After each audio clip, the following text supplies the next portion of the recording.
I don't have to be anybody else but myself. And who I am as an individual is a powerful individual. Even in that time period, what it really showed me was I can be strong, I can be weak, I can be courageous, I could be scared. It doesn't matter. I'm still the same person. Welcome to The Deep Coach, the podcast where we explore the transformational journeys that shape us and that propel us to change the world. I'm your host, Jonathan Ermida, and in each episode, we sit down with those who have journeyed into the depths of spiritual transformation and who are now reshaping the world through their presence and their work. In listening to these incredible human beings, you'll find insight, inspiration, and practical tools that'll support your journey as a coach and as a human being. Andrew, how would you describe who Andrew Mundy was prior to the onset of your transformational journey? Yeah, I would say that there was always a energy of positivity to how I was being in the world. I played basketball growing up, and I wouldn't say I played at the highest of levels, but I was very dedicated to it. So, I think I had that sort of natural athletic mindset of if you have goals and you work towards them, you'll achieve them. I had that from an early age. Um, so I would say that I brought a lot of that energy to the world, just that like positivity, that openness, that discipline as well. Those were all sort of characteristics that I brought. And I think that one of the things that I wouldn't necessarily say was lacking, but there was still an energy of I don't really have control of my life. Like the world dictates what is possible for me. And I think that kind of showed up through the schooling system. And then, yeah, like even to the university years, like it felt, yes, I definitely have power to create things, but it's in a box in a way. Yeah. What would you say you most struggled with as a young man? I'm trying to find like one key area. I think that there was just a desire to be liked, especially in my childhood. It was pretty rocky and moved around a lot. And I feel like probably, yeah, there was just a desire to be liked, a desire to get things right. And definitely like an embarrassment of, oh, like, let's say I asked a girl out and it didn't go well, like I would be embarrassed. Not only would I be embarrassed, like my friends group or people in my school, for example, like they would know kind of thing. So definitely coming back to that place of really there's that concept of the nice guy. Like I was the nice guy. I was the guy I got along with everybody, but maybe didn't really necessarily always stand up for myself. And how did that influence the decision-making process going into college and choosing a career? Was that sort of in the forefront? Was that influential in how you chose your next steps? It's funny. I would say no. Maybe there was some sort of a period there, a slight shift where I knew that stepping from high school to university, like this was my domain. This was my life in that sense. And I specifically can remember because I took a year off from high school to university. I had that sort of gap year. And I can remember my grandma was furious. She was like, "What are you doing? You're ruining your life." But I knew, I took that year off. I was trying out for a college basketball team. So I wanted to get my skill set better.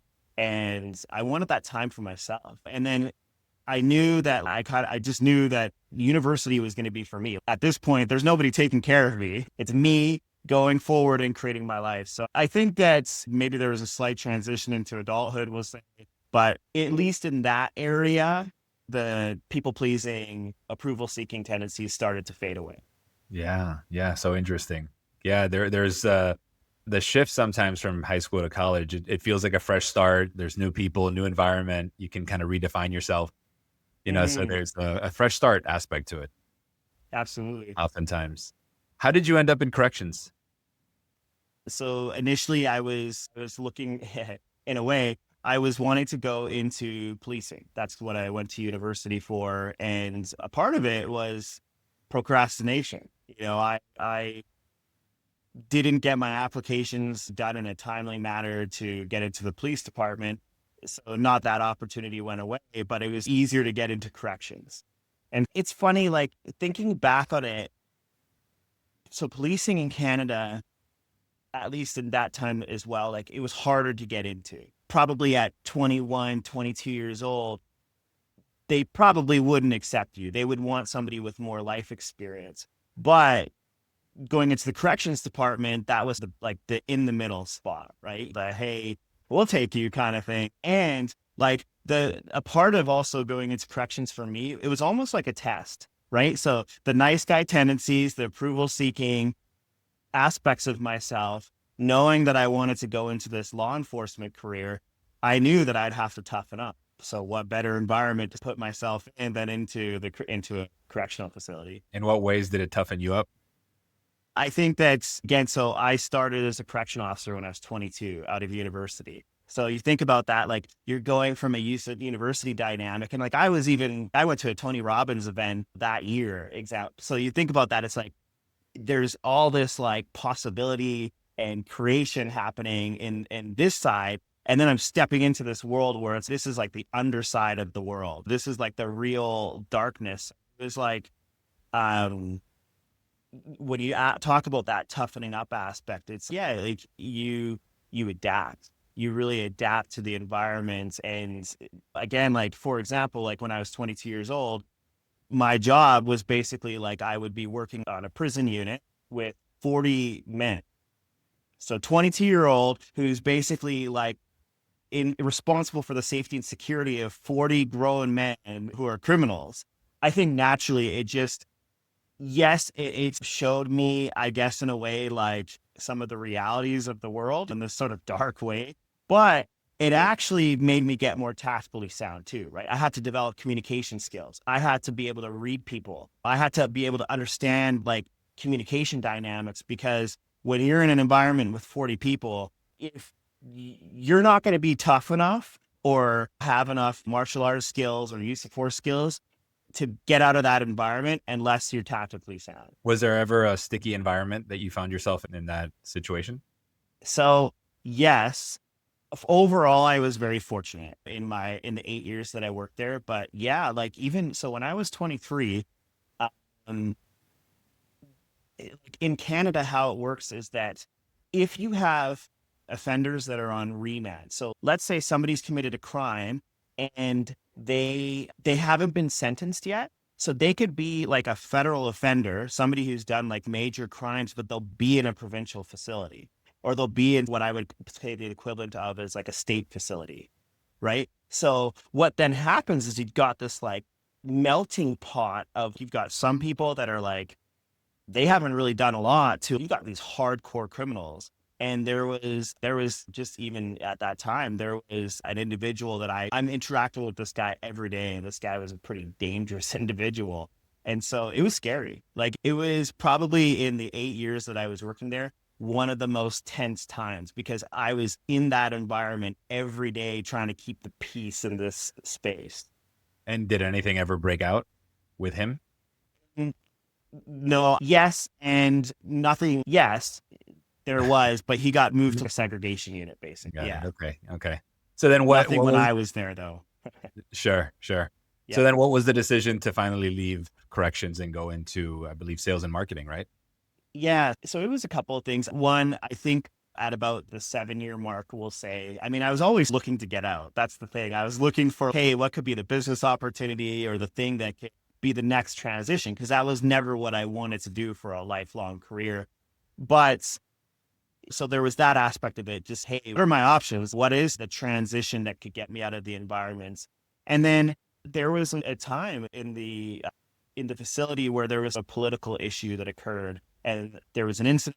Some officers got fired, and like the experience of that was basically, if I was there that day on that shift, that would have been me. And so what that really showed me is I'm not really in control of my life. Like I'm not really in control of my career.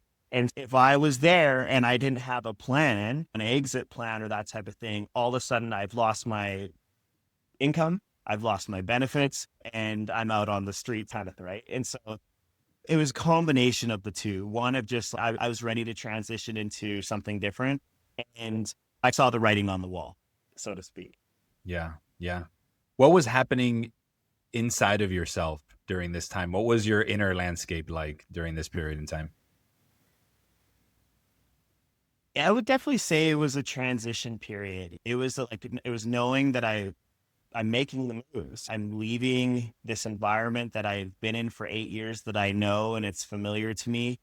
And I had been building skills. One of the benefits of working in a correctional facility is if you're working night shift, you can do a lot of learning. You can do whatever. Some people watch TV, some people read books, and you can do a lot of learning. And so I took that time to build copywriting skills. I knew enough to see, hey, what could be a viable business that could actually get me out of here. And so again, coming back to what you're asking, like a period of transition.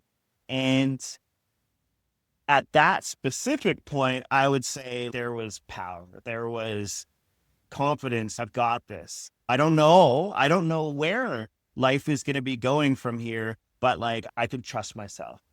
Hmm. Okay, you can trust yourself. And what gave you that trust and confidence?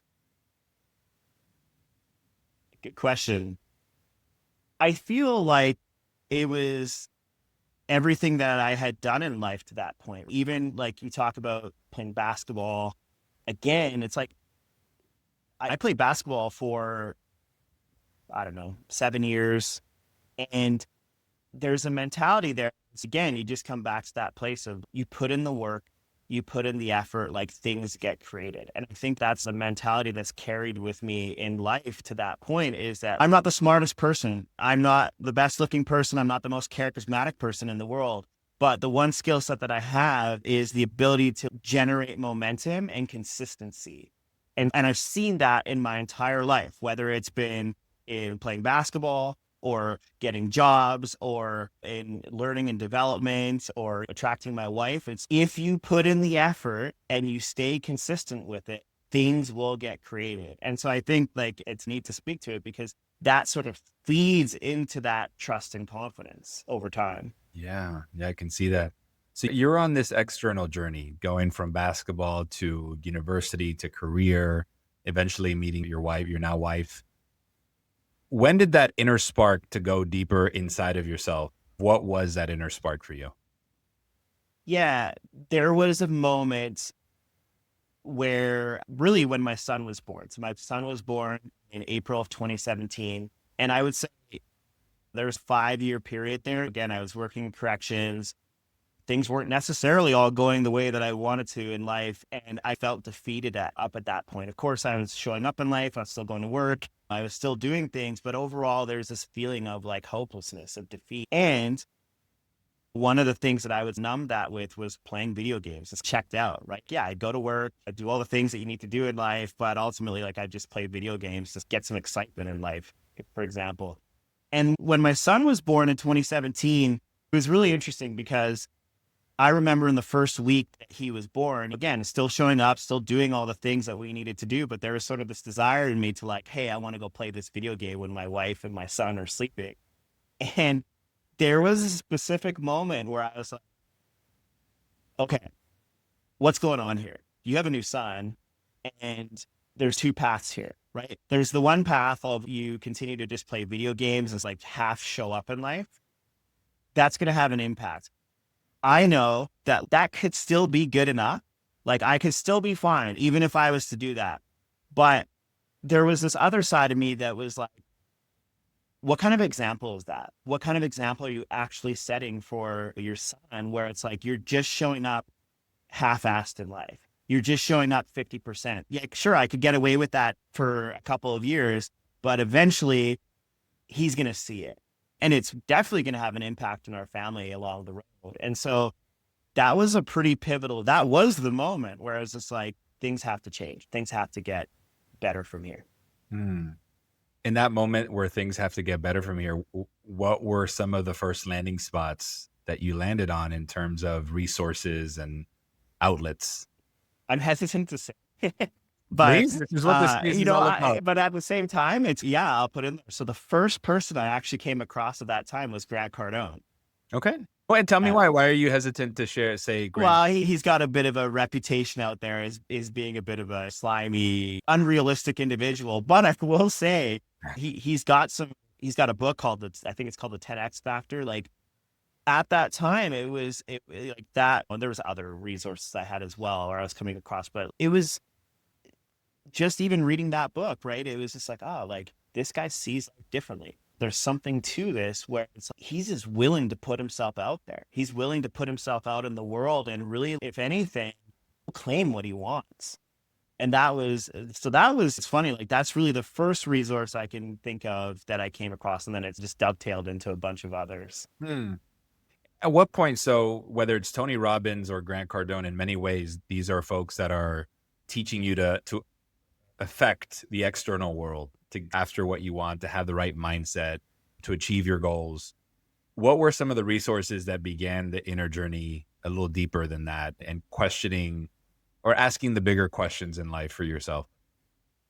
Yeah, I would say the first resource that really shifted into the internal was a book called Psycho-Cybernetics by Maxwell Maltz. So I came across that book in 2018. It's actually really funny because a lot of people in the copywriting space and the business space were like, hey, this book's amazing. And the beauty of a book like Psycho-Cybernetics is it's really looking at like, how do we actually authentically and naturally shift our self-image? So how do we actually do the internal work to be able to develop confidence and well-being and this trust in a way that it's not fake, it's real to us. And that was really the first catalyst of that sort of looking inward, starting to look at, oh, the power to be able to shift our identity and shift who we're being on our own terms. Like what an amazing resource. Hmm.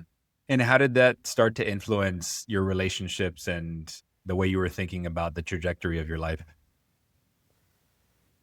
But what it really showed me was that we have our strengths, we have our weaknesses, and in a sense, too, like that book is such a great platform for just championing ourselves naturally. Again, it's not about being fake. It's really about, there's actually a really cool process in that program or in that book where, they talk about like the way that we can actually fuel ourselves to go be confident and courageous in creating the things that we want is to actually have a process where we can take our wins all the way back in life. And it can be any win, learning how to ride a bike, going on your first date, asking out that girl for the first date, getting your first job, that when we can actually build a repertoire of these wins, that then becomes the fuel for us showing up in life.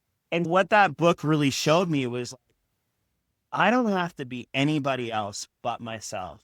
And who I am as an individual is a powerful individual. And again, like even in that time period, what it really showed me was like, I can be strong, I can be weak, I can be courageous, I could be scared. It doesn't matter. I'm still the same person. I am just that person that shows up every day. That's what's really going to matter. And so then you take that into relationships. Not only am I holding that for myself, but I'm also holding that for others because you see people out in the world, they're nervous, they're scared, they're concerned. And to be able to be somebody that can just be in conversation with them and bring that lightness and see, oh, this person feels a little bit nervous. Okay, how do I need to meet them so that they can feel good in who they're being as well? Yeah, yeah. One thing we've spoken about before in the past is around the fact that your transformational journey really began when you were a parent, a father to Mm. young children. And so you're in this process of evolving your career, of raising young children, being in a marriage, and also focusing on the inner work. What was it like to balance all of these different parts of your life during that period?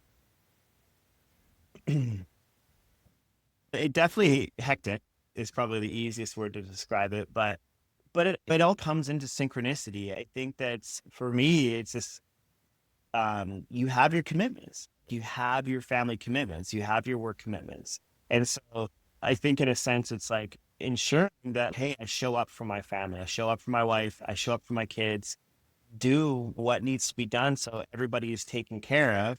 And when everybody is taken care of, that gives me the time and space to focus on myself, right? So there's always time at nights that I can do a little bit of reading.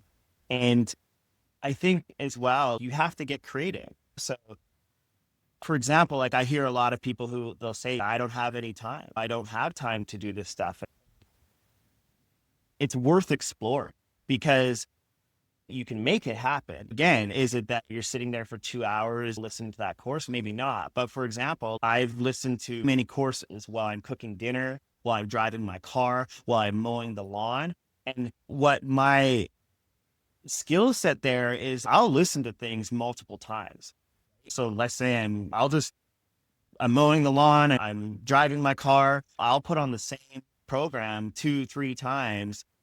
Eventually it's going to stick. And eventually that sort of transformative element will occur. And so I really look at it as like the transformational path. Like my life is the transformational path. Like everything from how I relate to my wife to how I parent my kids and interact with them to how I show up in the world. It's all a part of the transformational journey. From there, it's just, in a sense, it's like you're always getting to explore it, play with it, reflect on, hey, where do I need to adjust, and that type of thing. Yeah, when it becomes your priority in life, and one of the priorities in your life, you make it work, you make it fit. You like you said, you multitask because it's what's needed. It's the only way to really fit it in, whether it's mowing the lawn or driving the car, cooking, doing all these different things, but you're fitting it in and finding the time to, build in these programs, courses, reflections into your day-to-day life. Yeah, and one piece that I'll add to it too is that generally I would just focus on one program. So if I'm in a program, like I don't put myself, so for example, right now I'm in one program. I am doing some marketing listening as well, but I also find that if you're trying to do all the things at once, Right. you're only going to get 25% of it. A great example is, let's say, the DCI. Like when I was in the DCI, that's where my entire focus was. So then in a sense, it's also easier because great, I know the time allotments that I have. Okay, so where's my priority? I can focus on maybe the coaching sessions or the trainings. And again, it's like if you can put all your focus and attention on that one area, it's like the mastery is going to occur from it. Yeah. You mentioned the DCI, the Deep Coaching Intensive. What drew you to that program? The short of it is that I was in a program called Accomplishment Coaching, which is an amazing coach training program. It's really has I'll say some similarities. We'll say the similarities around like this idea of just developing your being and stepping into this transformative path. As I was about 3/4 through this coaching program, a coach who was a mentor of mine mentioned Leon's book on his show that he runs.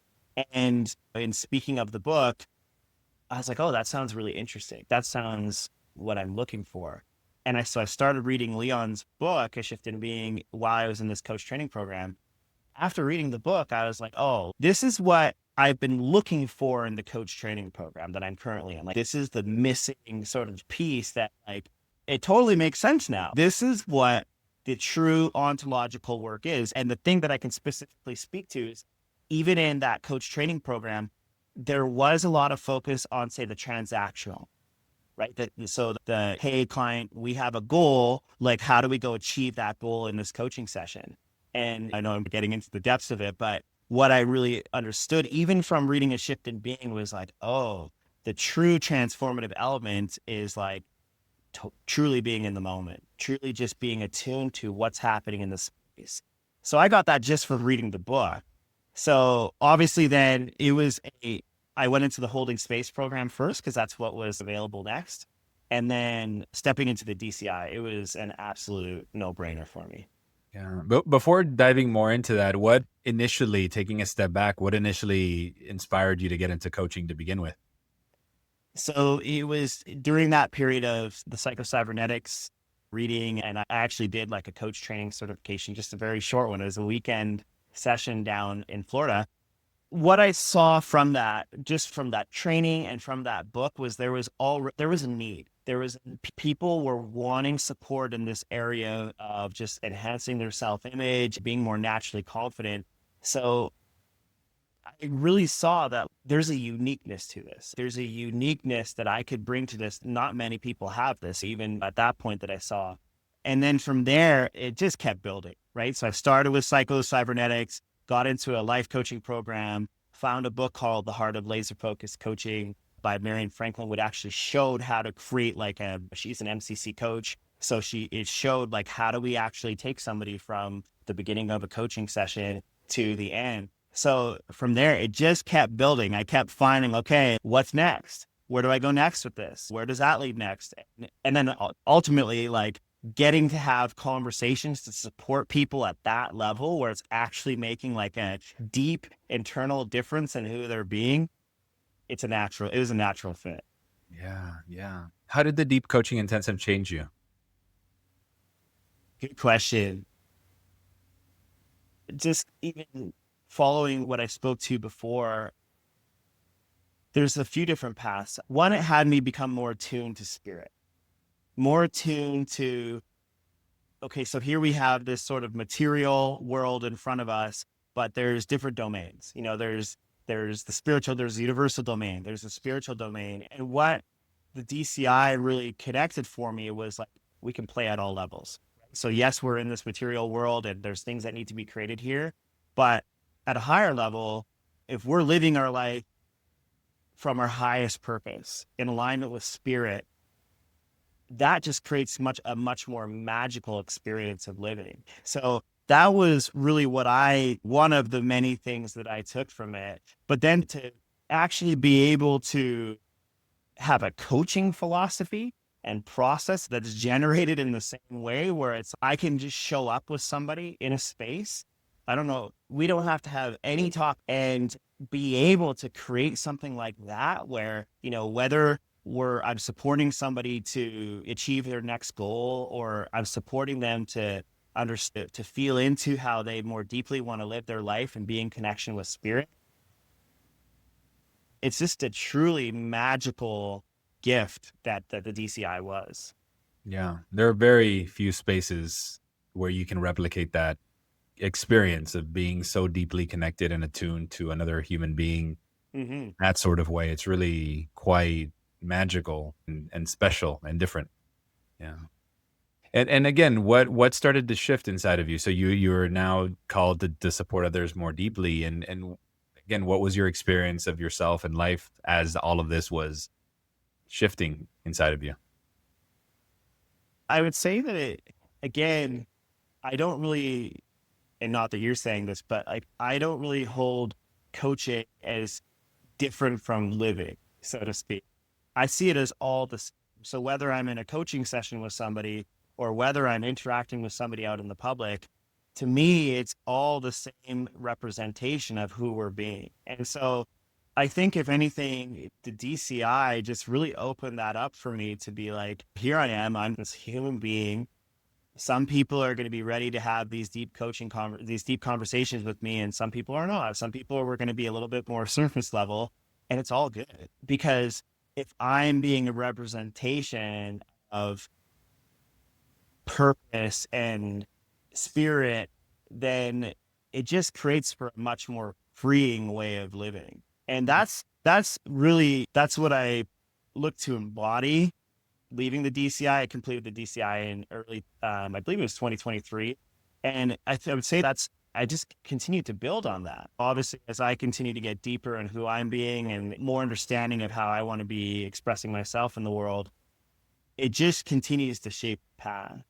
Yeah. And I would say too, the thing that I love about the DCI and the coaching philosophy is like, when I show up in the coaching space with people, it's fun, it's challenging, it's light. And I'm really just attuning to what is needed in the space. Sometimes my clients are focused more on the goal-oriented conversations, maybe in the beginning. And then sometimes as we're diving into these conversations, there's a moment where there's a shift. And now we start looking at more of a spiritual transformational conversation. And then maybe sometimes we dip back into the more transactional goals-oriented conversation, but being somebody that can just facilitate that and hold that space, it's so awesome. It really is. It really is. One thing that I really appreciate about you is that you took a leap in a way that a lot of aspiring coaches don't do. And that is the leap basically to kind of burn the bridges and go all in on coaching. Can you describe that decision and what that has been like to go all in this way? Yeah, absolutely. One of the things that I did have support around was that I had my job I had started coaching in 2019, did it part-time up until 2024. I had a good length of time to really build the skill set and understand how to build the business, at least at the level to say, okay, I'm ready to make the transition into full-time. I also had my wife as well, who's working full-time. So she's supported us in that way. But that moment to make the leap, it was this time. Again, it's like, even from 2019, if I was in a place that I could have made that leap to being a full-time business owner, I would have, but I wasn't quite ready yet. And so by the time I got to, let's say, early 2023, kind of moving into that year, more and more, I just knew that, my purpose is focused on bringing this work to the world and not just the marketing work that I'm doing for this corporation. And in a sense, it felt like it was time. I felt like I was ready. And I also felt called to go in that direction. And one thing about purpose is that when your highest purpose is something like this, to go be this beacon in the world and to connect with people in this way, eventually you just got to follow it. Eventually you just got to trust it and move towards it. Again, everybody's timeline is going to be different, but if you are truly embodying that purpose, you got to follow it. Yeah, absolutely. What have the biggest challenges been for you jumping into the deep end in this way? There's definitely been a few. I think one of the easier challenges to speak to is that I still definitely had very much the 9 to 5 mentality. And you and we worked on that, and I've continued to soften in that, where there was a feeling of guilt, of judgment towards myself, of saying like, oh, maybe I did a 6-hour day today instead of an 8-hour day, or just, like trying to almost compartmentalize that. Whereas now I'm still working within those sort of structures, but I'm also being a bit more like free flowing in it too. Hey, if I have to do a little bit of work at night so I can actually get my workout done in the morning, so be it. I think that's been one of the sort of easier challenges. I think the biggest challenge has been, in a sense, like adapting, because what I had structured as a coaching business in, let's say, 2020 or 2021 as a part-time coach, those structures, yes, there's a foundation there, but the markets shift, dynamics shift. And I think in a sense that's been, so say, for example, I'll just make it real, right? That I have a private coaching program. There's a certain fee to that private coaching program, and that's where I started. And what I found over time was that, okay, maybe people aren't enrolling in the private coaching program as much. So then I created a group coaching program, kind of making an easier access point. Say for this year, I'm finding people aren't enrolling as much in the group coaching program. So now I've created a smaller membership program as well. And so I think that's been one of the hardest pieces, is being able to adapt to what's showing up in front of you, but still staying aligned with the mission. Oh man, that's another thing that I deeply admire about you, has been your relentlessness in this path. I've had a front row seat to it, and you have been absolutely relentless in your day-to-day commitment to being a full-time coach. And one of the sort of realities that a lot of people are afraid of, right, is kind of like posting out in social media, putting yourself out there and not getting responses. But that is a reality that I also faced myself. And I know that, sometimes you put something out there and nobody really replies or engages. What is that process like for you, to not get the external sort of validation, but then to still be committed to post every day and to evolve every day?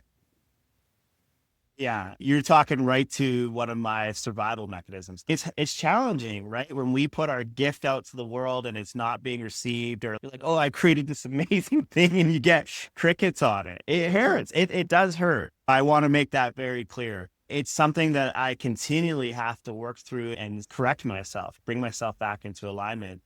There's sort of 2 things that support me in this.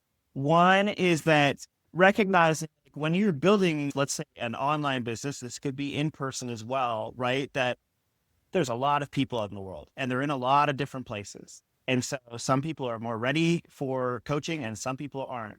one of the things that supports me when I'm getting those crickets or people aren't responding is I come back to look at the work that I've been doing with my clients. Yes, maybe I've put out this post and nobody's responded to it, but I've had 50 plus people enroll in my coaching programs. And all I have to do is think about the client yesterday, how amazing of a conversation that we had together and how much of a game changer that was for him. And it's one of those things that there's that element of it. And I'll tie it into really how I feel about it is that sometimes that's just the way it goes. Even if if people aren't responding, it doesn't mean that they're not paying attention. And I think that's the thing to be really mindful of is that you have no idea what people are doing with the content that you're putting out there. For example, like I have a client who we were in conversation last year in January. I didn't hear from him until basically end of June. And he's now a coaching client. Sometimes I couldn't have predicted that. And that's really, the thing that's here is that when you get to a place where you can feel that, hey, your message actually matters. If you're intentional about this work and you are on this path for being a coach and you have something that you want to share with others, your message matters. You are truly one of one, and there are people that are watching and listening. And the opportunity there sometimes is that if, say, you're not getting the results that you want on social media, go just get in conversation with people. Go get in conversation with people I'm not talking about your family member. It could be a pathway, but go get in conversation with people who you know that you could support, who you could give help to as a coach. You're going to create progress in that way too. So it's really, again, it's that adaptability to just how you're showing up. And yeah, just again, coming back to that place of you've got something to share, you've got something to offer, and people really need it. People absolutely need the support of coaches these days. Yeah. I don't post nearly as much, not even close to as much as you do consistently like that. And yet I can't tell you how many people over the years come back. I mean, just a random conversation with them, or they reach out later and they're like, you don't know how much your posts have moved me and how much they've made me change the way that I think. And so even when you think nobody's watching or reading because you don't have that like there or that many likes or that many comments, people are. You're still there, you're still in front of people. So in being consistent, you're constantly reminding people of the work that you're doing. And a really important piece that you mentioned is because posting on social media can be a thankless sort of engagement. But what isn't thankless, what is very much has real in the moment feedback is having conversations, like you said. Mm-hmm. That is absolutely something that is under our control. And that is what can get our mojo back as aspiring business owners, as coach business owners, is having those transformational conversations with people and having that as a sort of foundation that helps us to build the momentum to move forward. Yeah, those conversations are everything, especially when things aren't, moving in the way that we want them to. At least have that one conversation in that 1 week that can change the way you view your business, yourself, and inspires you to do the next thing. Yeah, really at the heart of it, coaching is all about connection. Yes. And you have to be willing, if you're stepping into this field of work, you have to be willing to just cherish connection. And that is your gift. Your skill set is to be able to be in connection with others and create these powerful conversations that most people aren't having. And yeah, to me, if things are not going as I want them to in my business, always go back to who do I need to connect with? Who have I been in conversation with the past that I could check in with? Who is there that there's a conversation to be had? Time and time again, that gets things moving in a forward direction. Yeah. Yeah. So true. So true. Speaking of connections, you are connecting mostly with men, doing really powerful men's work. Well, it's such a needed sort of avenue in the coaching world, especially early on. Coaching was so much female dominated sort of industry, but now it really has shifted quite a bit. And there are a lot more folks serving men, thankfully. What would you say is the biggest challenge confronting the men that you speak with and coach? It's funny wrapping my head around three different areas, but I think um, it comes back to that piece of what I've experienced with a lot of men is that they've followed this blueprint for living. Let's say go to school, get the job, get married, live a good life. That's the foundational blueprint. And a lot of the guys that I work with, they've done that. Like they followed that blueprint and they thought that they were going to just create this peaceful life of freedom. And what they find is, oh, I actually feel really empty. I feel really challenged. I feel depleted. Life is not working as I want to.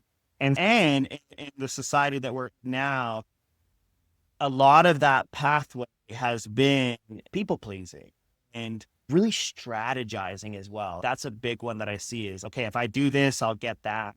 And a lot of black and white thinking as well. Just like that's been the blueprint, right? That's been the model of living. And so what ends up happening is that there's a lot of rigidity in these men. They feel like they're people pleasing, they're approval seeking individuals, and they don't know how to adapt. They don't know how to shift. And so a lot of the work that I do with them is really one supporting them to look at like how do you actually get your needs met and create the life that you want without burning all the bridges down? Because again, like one thing that I'll also come across is a lot of guys would be like, at that point, they'll be like, I just want to give up. I just want to get divorced, go get on a motorcycle and leave permanently. That's going to have an impact as well. It's probably not going to be as fulfilling as they think, but that's the feeling out there, right? They've had all this pressure and all this buildup over the years that they don't really see other options. And so again, that's where I come in, really support them to look at, okay, really, how do we help you get attuned to your needs and what it is that you want and understand that's just as important as your family, your relationship. How do we help you actually stand for those while also showing up as a leader?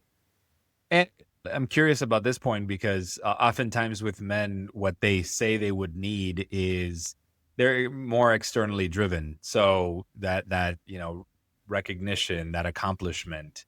The men that come to you, what are they then see? What are the aspects of themselves that they are seeking to reconnect with? I would say fundamentally for a lot of guys these days, it's being able to live life powerfully but also still be able to have a sense of peace, a sense of groundedness, a sense of purpose, for example. So what they're looking for is, again, in a sense on we'll call it the surface level, they want to be more proficient. They want to, hey, I set this goal, I can go fulfill on the goal. A lot of guys are even struggling with that right now. But underneath that, it's even just, I want to be free. I want to be influential in such a way that, like,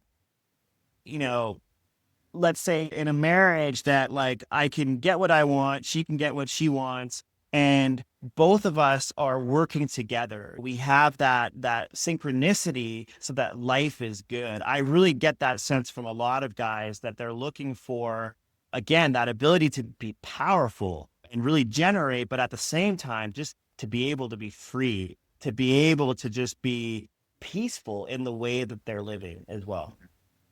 How willing have you noticed them being to be vulnerable in their life? The guys that I work with are pretty vulnerable, I would say. And it's a building process, right? Maybe in the beginning of our relationship, there's a little bit more reservation or holding back. Sometimes a lot of guys don't even understand the coaching process, right? So it's a big leap for them to even be stepping into the coaching space in itself. And then over time, for the most part, I find that the men that I'm working with, they're incredibly vulnerable. They're incredibly courageous.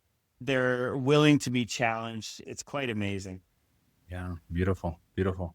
What do you think most men are ultimately? What would you say is the biggest hurdle keeping them from having that peace that they're seeking? Fear. Hmm. There's a lot of fear. Again, it comes back to a lot of the guys that I work with, they've created the quote unquote great life on paper. They have a family, they have kids, they have a home, they have a great job. And so the fear is if I actually start standing for what I want or actually go pursue what I want in life, people might not join me. Maybe people will leave. And then the fabric, the foundation that I've created is now rocky. And that's really scary. Mm. And so what do they seek when they have that degree of instability? I would say patience. That's one. Again, like if we're in that space and are in the coaching together, it's not like, hey, you have to go do all these things today. Yeah. It's a building process. This is a journey that we can be on over 6, 9, 12 months or beyond. I think it's really patience and it's trusting of self. It really does come back to at a deeper level that regardless of the life dynamics that are occurring, regardless of what's happening in the environment out there, are you stable with it?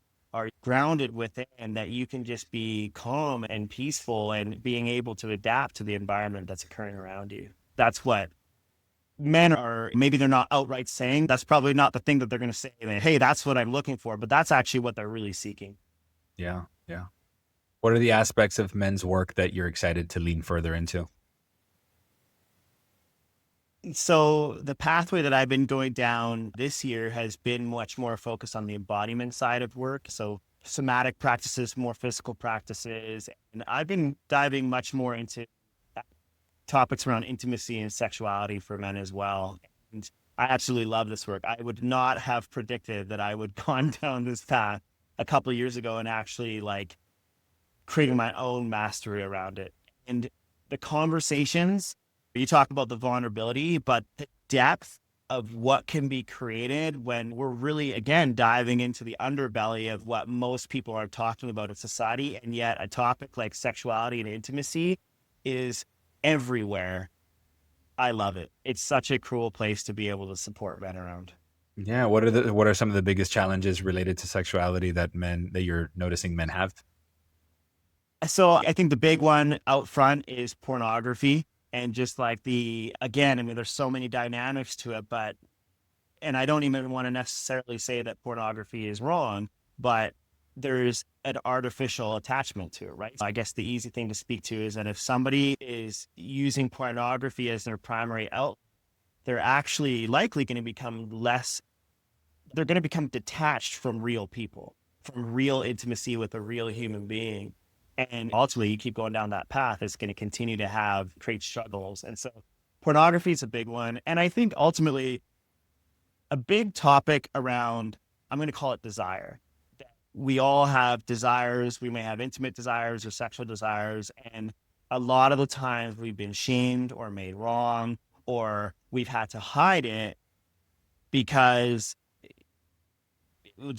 our society is not seeing that as something that should be out in the world, something that should be expressed out in the world. So I think a lot of the work is just really shifting some of those dynamics, like really supporting men to understand that hey, your desires are valid. You know, the desires that you have for sexuality or intimacy, it's okay. It's okay to have those and to continue to express it in a positive way in the world. Yeah.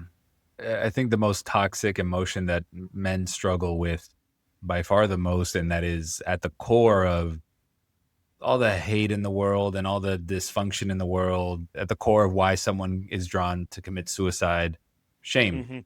Mm-hmm. And that's one of the emotions that it's particularly difficult for men to contend with and to feel and to be with. And, going into sexuality and having, desires and all of that, there's a certain shame also related to that keeps Absolutely. men from fully stepping into the power in a healthy way.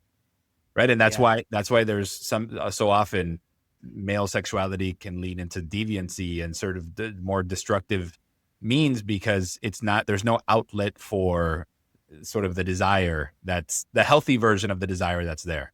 Yes.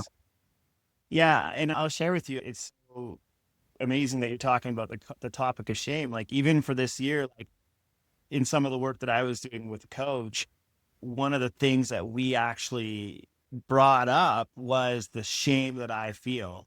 And I would not have predicted that or seen it myself. It's there, but and then so it's been quite something even for this year for me, like how subtle shame can be too. I think that's the thing that's like blowing my mind. So there's a practice that I was talking to you about before called the inner smile. It's a meditative practice where you're feeling like your organs, your body. And when I first started doing this practice, I'd be like, oh, like I can feel a little bit more like flab on my stomach. I feel overweight right now. And when I actually started experiencing that, I was like, oh my God, I physically actually can feel like I feel that, but I can actually pinpoint where this shame is coming from and how it actually impacts how I interact with people in the world. Yeah. It's mind blowing. And the aspect of shame that is as men and as human beings that we're smart. If we were to feel that every day, it probably wouldn't feel very good. So we bury it and it's like in the unconscious, so to speak.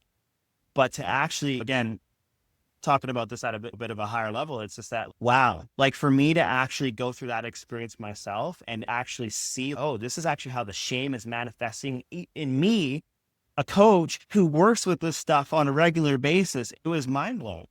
Yeah. Yeah. It's really it is powerful stuff, and supporting men to navigate that shame. I really think it's the sort of gateway drug for men to come into deeper practices, and has been. I do think that so many men have gotten into spirituality because through the vehicle of shame, and usually the manifestation of shame has been, drug addiction, alcoholism, sex addiction, porn addiction, the addictions that afflict so many men end up being the very pathway gateway that take men deeper into life, deeper into themselves, deeper into their own spirituality.